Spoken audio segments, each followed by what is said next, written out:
সূরা বাকারা আয়াত নাম্বার ২৮। কত? ২৮ নম্বর আয়াত। দেখেন এই আয়াতে আল্লাহ পাক কি বলছেন।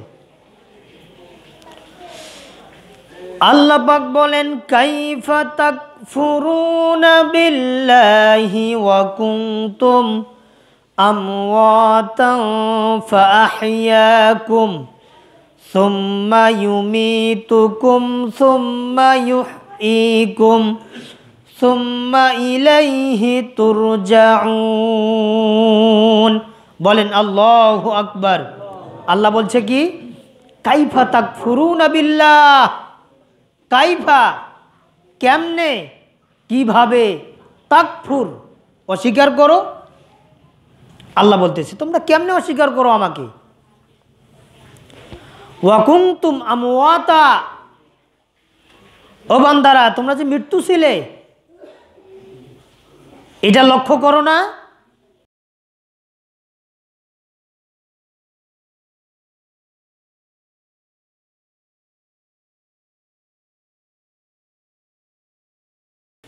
আসসালামু আলাইকুম ওয়া রাহমাতুল্লাহি ওয়া বারাকাতুহু।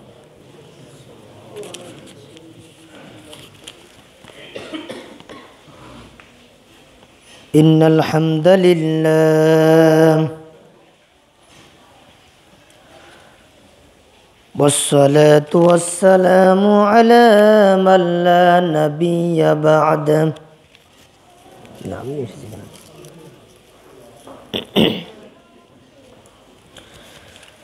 আউযু বিল্লাহি মিনাশ শাইতানির রাজীম।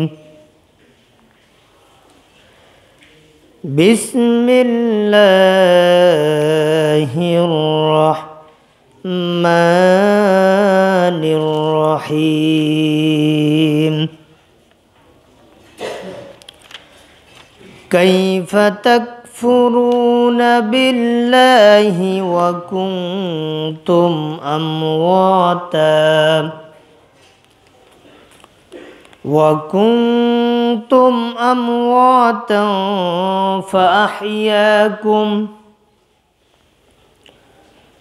فأحياكم ثم يميتكم ثم يحييكم ثم إليه ترجعون إلى آخر الآية. عن عبد الله بن عمرو بن عاص رضي الله تعالى أنه قال قال رسول الله صلى الله عليه وسلم الكبائر الإشراك بالله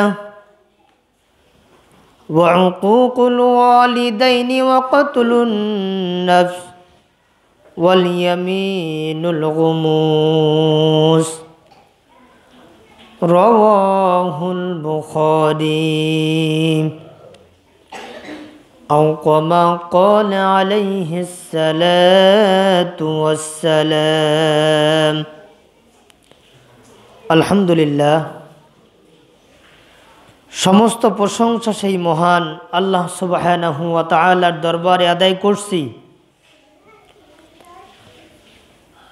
যে মহান মুনিব আজকে আমাদেরকে পবিত্র জুমার দিনে, পবিত্র যে মাসটি চলছে জামাদিউল আউয়াল মাসের আজকে ২৬ তারিখ, চতুর্থ জুমা, আল্লাহ পাক রব্বুল আলামিন আমাদেরকে হায়াত রেখেছেন, সুস্থ রেখেছেন। এজন্য পবিত্র জুমার দিনে আল্লাহ পাক রব্বুল আলামিন আসার তৌফিক দান করেছেন। সেই মহান মাবুদের দরবারে আমরা কালিমাতুশ শুকর আদায় করছি। বলেন আলহামদুলিল্লাহ। আকায়ে নামদার দজদারে মদিনা, নূরে মুজাসসাম হাবিবুল্লাহ নবী ইরতিকার শাফিউল মুস্তাফা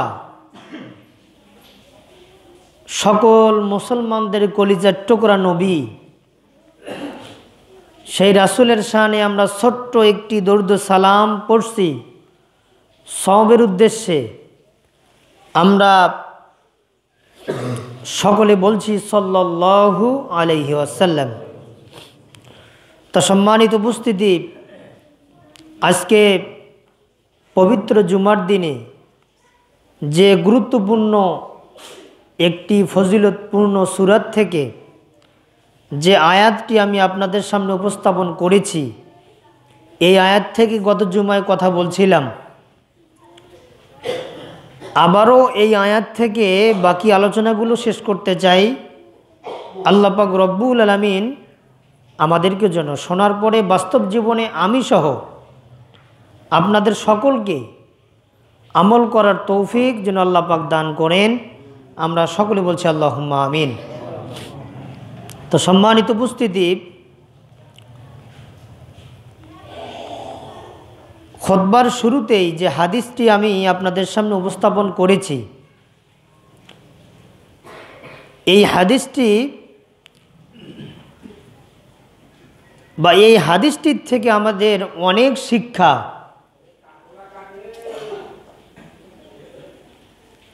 এই শিক্ষাগুলো যদি আমরা গ্রহণ করি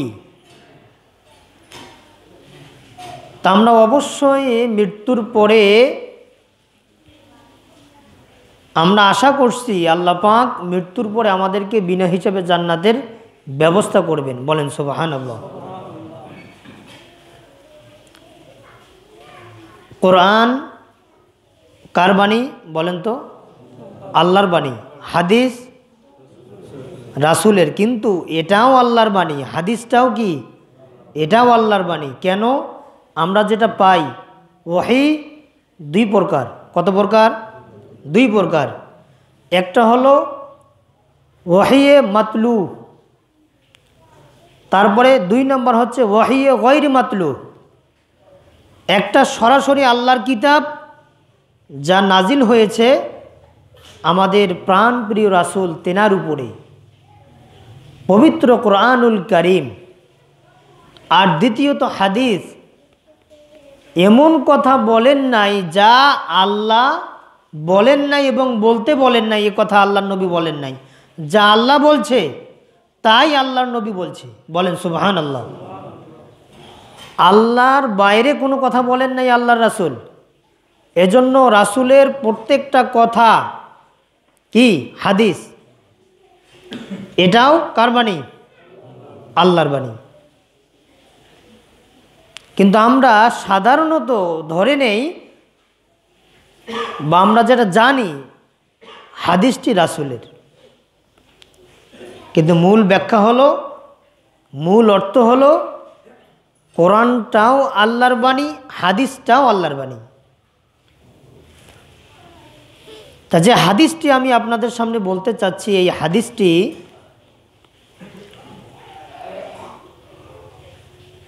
চারটি বিষয় এখানে আলোকপাত করেছেন। কয়টি বিষয়? বলেন বলেন, কয়টি? চারটি বিষয়। এই চারটি বিষয় কি কি? নবী সাল্লাল্লাহু আলাইহি ওয়াসাল্লাম তিনি বলেছেন, আল কাবাইর,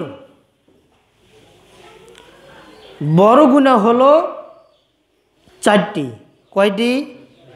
বড় গুনাহ। আল কাবাইর বড়। এক নাম্বার হলো ইশরাকু বিল্লাহ, আল্লাহর সাথে কাউকে শরিক করা যাবে না।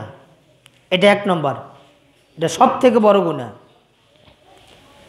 যেমন অমুসলিমরা, হিন্দুরা, এরা কি শিরিক করে না?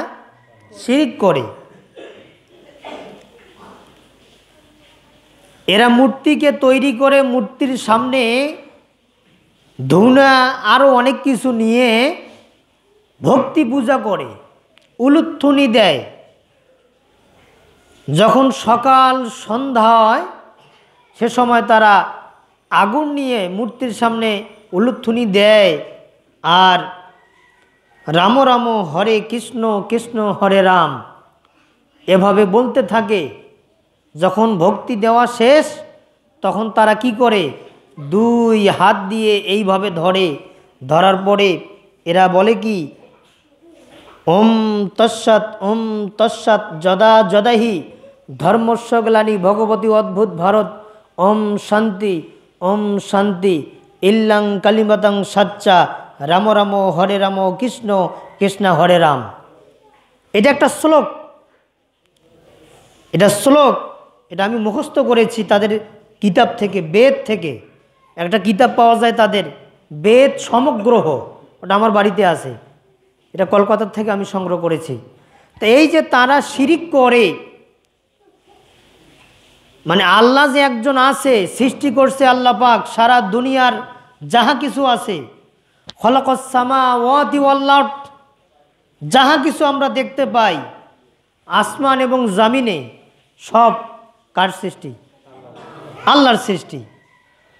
তা মাটি কে সৃষ্টি করছে? আল্লাহ। মাটি দিয়ে মূর্তি তৈরি করে তারা সামনে অনেক কিছু চায়, অনেক কিছু খাওয়ায়, কিন্তু তারা তো খায় না। তারা নিজের উপকার নিজেই করতে পারে না, নিজের সহযোগিতা নিজেই করতে পারে না। এজন্য আল্লাহর সঙ্গে শরিক করা যাবে না।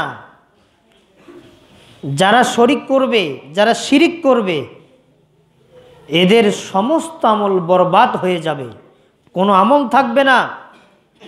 আর এই শিরকটা হলো সব থেকে বড় জুলম। এজন্য আল্লাহ পাক বলছে, ইন্না শিরকা লাজুলমুন আযীম, নিশ্চয় শিরক সব থেকে বড় জুলুম। তাহলে 1 নম্বর হাদিসটাতে আসছে ইশরাকু বিল্লাহ, আল্লাহর সাথে শরিক করো না। কি বলেন তো, বলেন, আল্লাহর সাথে শরিক করো না, এটা 1 নম্বর। আর 2 নম্বর হচ্ছে ওয়াউকুকুল ওয়ালিদাইন, পিতামাতার অবাধ্য হয়ো না। যাদের পিতামাতা আছে তোমরা সৎ আচরণ করো। এই পিতামাতাই হচ্ছে তোমাদের জান্নাত, এই পিতামাতাই হচ্ছে তোমাদের জাহান্নাম। এজন্য সহিহ ইবনু খুজাইমা এই হাদিসটি ওখানেও আছে।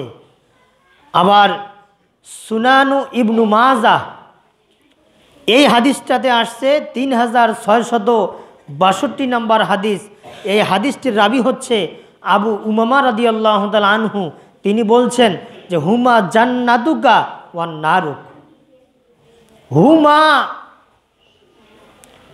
হুমা হায়ের জমিরটা নিয়ে গেছে বাবা মার কাছে। হুমা জান্নাতুকা ওয়ান নারুক, তোমাদের বাবা মা এরাই জান্নাত, আবার এরাই জাহান্নাম। যদি তোমরা জান্নাত নিতে চাও, তোমাদের বাবা মার কি করো? সেবা করো, খেদমত করো। খেদমতের মাধ্যমে তোমরা জান্নাত পাবে। তাহলে 1 নম্বর কি বললাম? বলেন 1 নম্বর কি? আল্লাহর সঙ্গে শিরিক করিও না।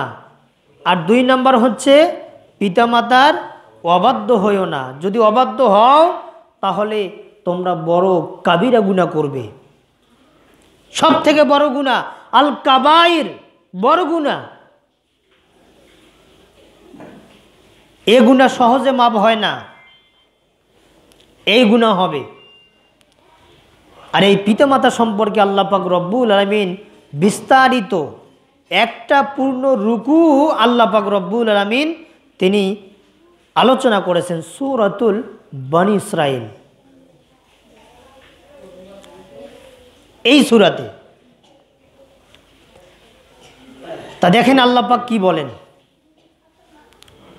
যে ওয়াকাযা রাব্বুকা আল্লা তা'বুদু ইল্লা ইয়াহু ওয়া বিল ওয়ালিদাইনি ইহসানা। আল্লাহ বলছে এবং কযা, ফয়সালা করে দিলাম। এখানে কোনো আর ভ্রান্তি নাই, কোনো আর সুযোগ নাই, একেবারেই ফয়সালা। রব্বুকা, আমি তোমাদের রব, আল্লাহ তা'বুদু, আমার ইবাদত করার পরে। নামাজটা কার ইবাদত? হজ, যাকাত, রমজান মাসের সিয়াম, উমরা, হজ আল্লাহর ইবাদত না? আল্লাহর ইবাদত। আর আল্লাহ বলতেছে এই যে ইবাদতগুলো আছে, যেগুলোর নাম বললাম, এর সাথে আরও যত ইবাদত আছে আল্লাহর ফরজ, সব ইবাদতের পাশাপাশি আল্লাহ পাক আরেকটা ইবাদত যোগ করে দিয়েছেন, সেটা হলো ওয়াবিল ওয়ালিদাইনি ইহসানা। তোমাদের পিতামাতা যাদের আছে তোমরা তাদের সাথে সৎ আচরণ করো, তোমরা সৎ ব্যবহার করো, তোমরা তাদের খেদমত করো। এটা নামাজ পড়ার মতো ফরজ, এটা যাকাত দেওয়ার মতো ফরজ, এটা হজ করার মতো ফরজ, এটা সিয়াম রাখার মতো ফরজ। এ ফরজটার কোনো কমতি নাই। এটা নফল না যে না পড়লেও হয়, ফরজে কিফায়া না যে 3 জনের বাইরে পড়লেও হয়, এটা এরকম না। এটা সকলের জন্য ফরজ। যত ব্যক্তির এই দুনিয়াতে আল্লাহর যত সৃষ্টি আছে তাদের তো পিতামাতা আছে, এর মধ্যে শ্রেষ্ঠ হলো মানুষ, ইনসান। এদের পিতামাতা যাদের আছে তাদের খেদমত করা ফরজ, ঠিক বাকি ইবাদতগুলো করার মতো, কোনো পার্থক্য নাই। তারপরে 3 নম্বর হচ্ছে ওয়াকতলুন নাফস, যারা কি করে? হত্যা করে। অন্যায়ভাবে যারা হত্যা করবে, যেমন কয়েকদিন আগে চট্টগ্রামে হত্যা করলো না একটা আইনজীবীকে, কি শোনেন নাই আপনারা? একজন আইনজীবীকে হত্যা করলো এসকান একটা গ্রুপ, ওটাও নাকি দল, হত্যা করলো নিরীহভাবে, কুপিয়ে হত্যা করা হলো অন্যায়ভাবে। তাহলে দেখেন এই অন্যায়ভাবে যত জুলুম হবে, যত অত্যাচার হবে, যত খুন হবে, সবগুলো হচ্ছে আল কাবায়ের, বড় গুনাহ। এগুলো বড় গুনাহ হতেই থাকবে। আর 4 নাম্বার হলো ওয়াল ইয়ামিনুল গমুস, এর অর্থ হলো মিথ্যা কসম করা। 4 নাম্বার মিথ্যা কসম। এমন একটা ঘটনা ঘটে গেল, ওই ঘটনার সাথে জড়িত যাকে দোষী করা হয়েছে, ও এখন জবাব দেয় যে আল্লাহর নামের কসম করে বলছি আমি ওই কাজটা করি নাই, আল্লাহর নামের কসম করে বলতেছি আমি ওই জায়গায় যাই নাই, বরঞ্চ ওই জায়গা গেছে, আবার ওই জায়গায় গিয়ে দুর্ঘটনা ঘটিয়েছে। এই যে মিথ্যা কথা বলল, মিথ্যা আল্লাহর নামের কসম করল, এই কসম করাটাও হচ্ছে কবিরা গুনাহ। আর সকল পাপের মূল পাপ হলো মিথ্যা। যেমন আল কিযবু উম্মুয যুনুব, হাদিস। আল কিযবু মিথ্যা, উম্মুন মাথা, মুকুট, মূল, যুনুব সকল পাপের। তাহলে সকল পাপের মূল যেটা সেটা হলো মিথ্যা। মিথ্যা হচ্ছে সকল পাপের গোড়া। এজন্য হাদিসটাতে আসছে, ও দুনিয়ার মানুষেরা, আল্লাহ নবী বলতেছে, ও দুনিয়ার মানুষেরা তোমরা এই 4টা বড় পাপ থেকে বেঁচে থাকো। আল কাবাইর, এই 4টি বড় পাপ। 1 নম্বর হলো আশরিকু বিল্লাহ, 1 নম্বর আল্লাহর সাথে শরিক করিও না। 2 নম্বর ওয়াকুকুল ওয়ালিদাইন, পিতামাতার অবাধ্য হইও না। 3 নম্বর যেটা সেটা হলো ওয়াকতলুন নাফস, অন্যায়ভাবে কাউকে হত্যা করিও না। আর 4 নম্বর হলো ওয়াল ইয়ামিনুল গমুস, আর তোমরা মিথ্যা কসম করিও না। এই 4টা কাজ তোমরা করিও না, যদি করো তাহলে তোমাদের বড় পাপ হবে, বড় মিথ্যা হবে। আজকে আরেকটা মিথ্যার সুযোগ বেশি বের হয়েছে, সেটা হলো এই মোবাইল ফোন। আমি আসি শহীদপুরে, এখন আমি বলতেছি যে আমি চলে আসছি রানীর বন্দরে, এটা একটা মিথ্যা। আমি আসি বাড়িতে বসে, আমার এক বন্ধু ফোন দিয়ে বলতেছে দোস্ত কোথায়, বলতেছে আমি রানীর বন্দর ঢুকতেছি, আসি কিন্তু এই মসজিদেই আসি, কিন্তু বলতেছি রানীর বন্দর ঢুকতেছি। এটা কি মিথ্যা না সত্য বললাম? মিথ্যা। এজন্য এই মিথ্যা বলাটা সব থেকে বড় পাপ। তা হাদিসটাতে কয়টা পাইলাম? 4টা। এই হাদিসটা আসছে সহিহ বুখারী 6667 নম্বর হাদিস। আবার এই হাদিসটা আবার আসছে 6675 নম্বর হাদিস। এই একটা হাদিস দুইভাবে আসছে। তা আমি যে আপনাদের সামনে যে হাদিসটার থেকে কথা বললাম, এটা হলো 6675। আর যে আয়াত থেকে আমি কথা বলতে চাচ্ছি, যে আয়াত থেকে এত দূর পর্যন্ত চলে আসলাম, সেটা হলো সূরাতুল বাকারা। কোন সূরা বলেন তো? সূরা বাকারা, আয়াত নাম্বার 28। কত? 28 নম্বর আয়াত। দেখেন এই আয়াতে আল্লাহ পাক কি বলছেন।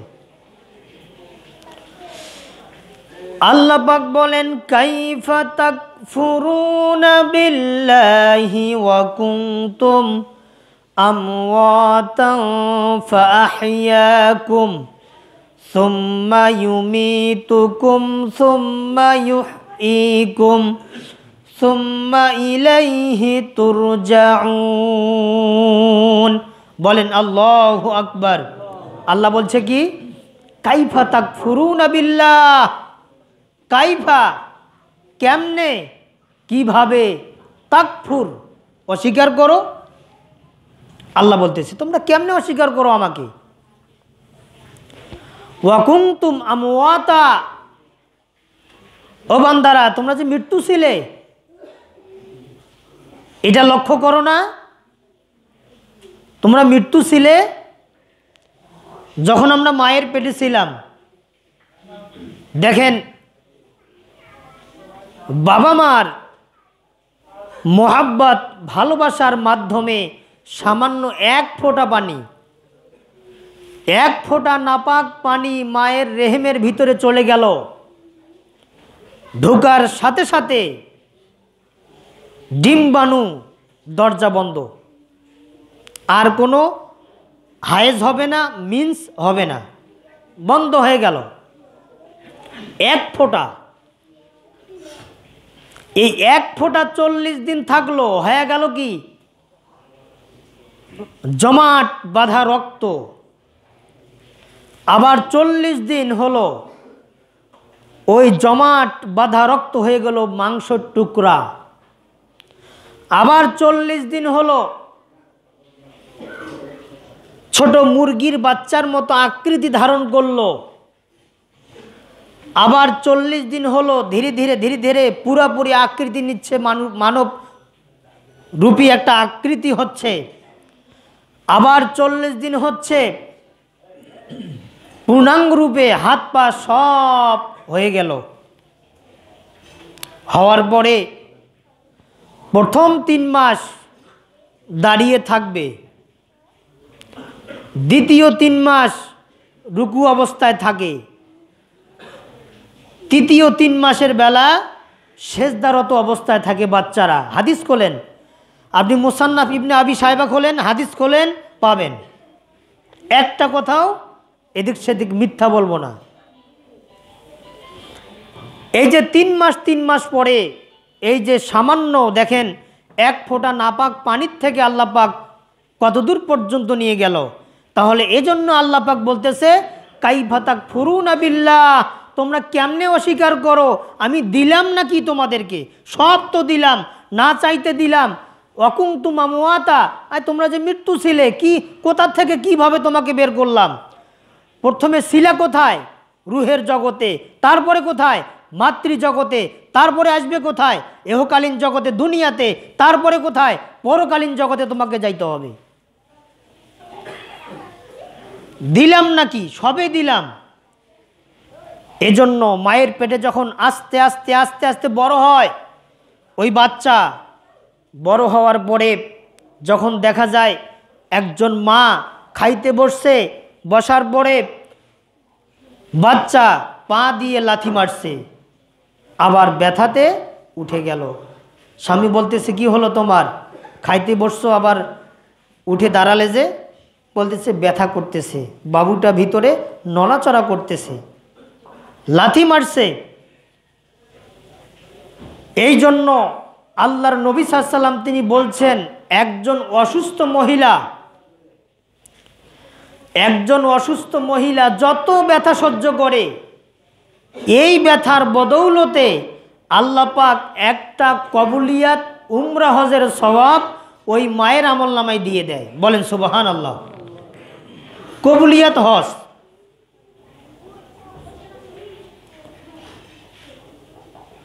আজকে আমরা পিতামাতার অবাধ্য হয়ে গিয়েছি, আল্লাহকে চিনতেছি না, রাসূলকে চিনতেছি না। তারপরে আল্লাহ পাক কি বলেন? ফাহইয়াকুম, বান্দারা তোমাকে জীবন দিয়েছি। আর প্রথমে বলছে কি? সুম্মা ইউমিতুকুম, আর তোমার মৃত্যু ছিলে তুমি। সুম্মা ইউহয়িকুম, মৃত্যুর থেকে আমি জীবন দিলাম। সুম্মা ইলাইহি তুরজাউন, আর এতটুক চিন্তা করো, আমার কাছে আসতেই হবে, পালানোর সুযোগ নাই, আসবেই। কোথায় যাবে? যাব কোথায়? তাহলে সম্মানিত উপস্থিতি, এই আয়াত থেকে যে কথাটা আমি আপনাদের সামনে বুঝাতে চাচ্ছি সেটা হলো, 1 নম্বর, আল্লাহ ছাড়া কোথাও যাওয়ার সুযোগ নাই। দ্বিতীয়ত, পিতামাতার অবাধ্য হওয়া যাবে না। একজন বাবা মা কত কষ্ট করে, একজন মা কত কষ্ট করে। একজন মায়ের কারণে আলকামা রাদিয়াল্লাহু তাআলা আনহু, তিনি একজন আল্লাহর নবীর জলিলুল কদর সাহাবী। স্ত্রীর কথা শুনে মায়ের বিরুদ্ধে অনেক কথা, অনেক গালিগালাজ দেখতে পারে না। মৃত্যুর শয্যায় সজ্জিত সাহাবারা এসে তাকে কালিমার তালকিন দিচ্ছেন, কালিমা পড়ো, কালিমার তালকিন দিচ্ছেন, কালিমা মুখ দিয়ে আসে না। সাহাবারা বলতেছে, কি অবস্থা হবে এখন? কি হলো? একজন জলিলুল কদর সাহাবী, তার মুখ থেকে কালেমা আসতেছে না। অবশেষে নবী সাল্লাল্লাহু আলাইহি ওয়াসাল্লামকে ডাকা হলো। নবী সাল্লাল্লাহু আলাইহি ওয়াসাল্লাম চলে আসলো। আসার পরে কালিমার তালকিন দিলেন সরাসরি আল্লাহর নবী, তারপরেও মুখ দিয়ে কালিমা আসতেছে না। আল্লাহর নবী বুঝতে পারছে কি অবস্থা, কারণটা কি, কালেমা মুখে না আসার কারণটা কি। তখন তিনি বললেন যে, মা, এই আলকামা যদি কোনো ভুল করে থাকে তুমি ক্ষমা করে দিও। যদি তুমি ক্ষমা না করো তাহলে আলকামা বাঁচতে পারবে না, মৃত্যুর পরে জাহান্নাম যাইতে হবে। তখন বলতেছে, না, আমি কোনো ক্ষমা করব না। তখন বলতেছে আল্লাহ নবী সাল্লাল্লাহু আলাইহি ওয়াসাল্লাম, তিনি বললেন, এই সাহাবারা, কিছু কাঠখড়ি নিয়ে আসো। কাঠখড়ি নিয়ে আসা হলো। ওই মা তো দেখতেছে আল্লাহ নবীর সমস্ত কাহিনী, সমস্ত কাজ। ওই মুহূর্তে ওই মা প্রশ্ন করলো যে, ইয়া রাসূলুল্লাহ, ইয়া হাবিব আল্লাহ, এই যে কাঠগুলোতে আপনি যে আগুন জ্বালিয়ে দিয়েছেন, এখন কি করবেন? এগুলো কেন করতেছেন? তখন বলতেছে, আলকামাকে এই আগুনে আমি পুড়ে তাকে ভস্ম করে দেব। কেন? সে তো মরলে জাহান্নামে যাবে। মায়ের অন্তরে কষ্ট দিয়েছে, মার সঙ্গে অসৎ আচরণ করেছে, খারাপ ব্যবহার করেছে, এজন্য। তখন আলকামা রাদিয়াল্লাহু তাআলা আনহু, তিনি ওই অবস্থায় চোখ দিয়ে শুধু দেখতেছেন আর সবগুলো কথা শুনতেছেন, মুখ বন্ধ। ওই মুহূর্তে এই কর্মকাণ্ড রাসূলের দেখে আলকামা রাদিয়াল্লাহু তাআলা আনহু তেনার মা বলল, ইয়া রাসূলুল্লাহ, ইয়া হাবিবাল্লাহ, আমার সন্তান যত ভুল করছে সব মা হয়ে আমি ক্ষমা করে দিলাম। বলেন সুবহানাল্লাহ। সব ক্ষমা করলাম। এ কথা বলার সাথে সাথে আলকামা রাদিয়াল্লাহু তাআলা আনহু তিনি মুখ দিয়ে তৎক্ষণিক কালেমায়ে তৈয়বা স্পষ্টভাবে প্রকাশ্যে তিনি বলতে পারলেন, বলে সাথে সাথে তার মৃত্যু হলো। আল্লাহ নবী সাল্লাল্লাহু আলাইহি ওয়াসাল্লাম বলল, মা, তোমার সন্তান আলকামা বিনা হিসাবে জান্নাতি। বলেন সুবহানাল্লাহ। এজন্য আল্লাহ পাক বলছে, কাইফা তাকফুরুনা বিল্লাহি ওয়া কুনতুম আমওয়াতা ফাহইয়াকুম সুম্মা ইউমীতুকুম সুম্মা ইউহয়ীকুম সুম্মা ইলাইহি তুরজাউন। আল্লাহ বলতেছে, তোমরা কেমনে অস্বীকার করো? ওয়া কুনতুম আমওয়াতা, তোমরা যে মৃত্যু ছিলে, তোমার মা কত কষ্ট করে তোমাকে মানুষ করেছে। ফাহইয়াকুম, আমি তোমাকে জীবন দিলাম। ফাহইয়াকুম সুম্মা ইউমীতুকুম সুম্মা ইউহয়ীকুম সুম্মা ইলাইহি তুরজাউন, আবার তোমার মৃত্যু হবে, আবার জীবিত করব, সুম্মা ইলাইহি তুরজাউন, আবার আমার কাছে আসতেই হবে, পালানোর সুযোগ নাই, আসতেই হবে। এজন্য সম্মানিত উপস্থিতি, যে কথাগুলো বললাম, সূরাতুল বাকারা কোন সূরা বলেন তো? সবাই বলেন, সূরাতুল বাকারা আয়াত নম্বর 28। কত? 28 নম্বর আয়াত। এই সূরাটি, সূরাতুল বাকারা, পবিত্র কোরআনুল কারীমের সবথেকে বড় সূরা। ছোট সূরা না বড় সূরা? বড় সূরা। মোট আয়াত 286। কত? 286 আয়াত। 28 নম্বর আয়াত আপনাদের সামনে উপস্থাপন করেছি এতক্ষণ ধরে। আর এই সূরাটি আল্লাহর নবী সাল্লাল্লাহু আলাইহি ওয়াসাল্লাম তেনার মাদানী জীবনে অবতীর্ণ হয়। কোন জীবনে? মাদানী জীবনে। আর যে হাদিসটি বলছিলাম, এই হাদিসটি হচ্ছে সহিহুল বুখারী। বলেন তো? সহিহুল বুখারী 6675 নম্বর হাদিস। কত নম্বর হাদিস? বাস সোজা 6675 নম্বর হাদিস। এই যে হাদিস থেকে কথা বললাম, আল্লাহ পাক রব্বুল আলামিন আমাদের সকলকে যেন যে কথাগুলো বললাম, এই কথাগুলোর উপরে বাস্তব জীবনে আল্লাহ পাক রব্বুল আলামিন আমল করার তৌফিক যেন আল্লাহ দান করেন। আমরা সকলে বলছি আল্লাহুম্মা আমিন। যত সমস্ত কথা বললাম, এই কথাগুলো কোরআন সুন্নাহ মোতাবেক, এখন যেহেতু আপডেট যুগ, আপডেট, এখন আলেম ওলামা যে কথা বলবে, ভুয়া কথা বলার কোনো সুযোগ নাই। এখন যুবকরা যেটাই দেখে সেটাই মোবাইলে ছবি তুলি ছাড়ি দেয় ইন্টারনেটে, এত আপডেট। আর যখন প্রথম ক্যামেরা বাড়ি হয়, তখন আমরা যে কত জটিলতার মধ্যে ছিলাম, যে কিভাবে ওয়াজ ইন্টারনেটে দেয়, কি করে, কত সুন্দর। তা এখন কোনো সুযোগ নাই। যেমন মাওলানা তোফাজ্জল হোসেন ভৈরবী, নাম শোনেন নাই? কত ওয়াজ করছে, কিন্তু শুধু হাফেজ মানুষ, আলেম না। তো এই যে এত ওয়াজ, বুড়া লোকগুলোর চোখ দিয়ে পানি ধর করে পড়তেছে, কিন্তু যে ওয়াজটা করছে এটা হাদিসেও নাই, কোরআনেও নাই, এটা কোথাও নাই। কিন্তু এখন যখন আমরা হাদিস কোরআন থেকে কথা বলবো, কোনো পালানোর সুযোগ নাই, ধরা খাবো। এখন যখনই আপনি নেটে সার্চ দিবেন সহিহ বুখারী 6675 হাদিসটা চলে আসবে, আয়াত চলে আসবে। এজন্য আমাদেরকে খুব সাবধানতার সাথে কথা বলতে হয়, যে কথাগুলো ইন্টারনেটে যায়। এই যেমন আমার আজকে এই যে আলোচনা ভিডিও চলতেছে, এখনও সব ইন্টারনেটে চলে যাবে। তো এই জন্য আল্লাহ পাক রব্বুল আলামিন যাহা কিছু বললাম কোরআন হাদিস থেকে, আমাদের সকলকে, আবারও বলছি, বাস্তব জীবনে আমি সহ আপনাদের সকলকে আমলিয়াত জীবন সঠিকভাবে গড়বার তৌফিক যেন দান করেন। আমরা আরেকবার বলছি, কবুলিয়াতের জন্য আল্লাহুম্মা আমিন। সুবহানাকা লা ইলমা লানা ইল্লা মা আল্লামতানা ইন্নাকা আনতাল আলিমুল হাকিম।